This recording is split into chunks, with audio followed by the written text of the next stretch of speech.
Lengo kubwa ni kuhakikisha ni kitu gani tunafanya, na mambo ambayo tunayazingatia sana ni utoaji wa elimu juu ya magonjwa yanayoambukizwa kutoka kwa wanyama kwenda kwa binadamu.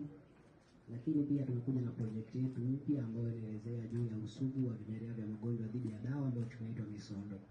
Lengo letu kubwa ni kuweza kuelimisha jamii juu ya changamoto hii ambayo inakumba taifa letu, na tuweze kupambana na usugu kwa kuwafundisha wanafunzi kwenye maeneo yetu. Na leo tuko hapa kuweza kutangaza huu mradi wetu mpya. Lengo ni kuweza kuhakikisha kwamba tumefikia wanafunzi wengi kwa wakati mmoja ili waweze kufahamu katika lugha ambayo inakuwa Kiswahili.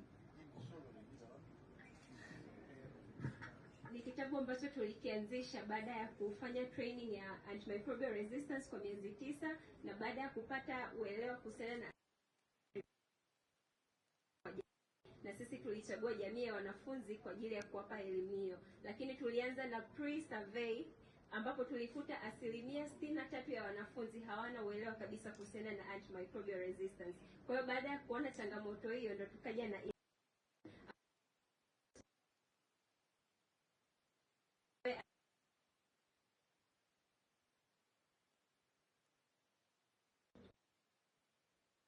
kwa tumeiandika in a very summarized language na very simple language kwa Kiswahili na kutumia picha nyingi ili wanafunzi watakapoona wawe interested kusoma. Na baada ya hapo kwenye second phase tutaenda kwenye third phase kwa ajili ya kufanya post survey kujua je, Misondo amefanya kazi?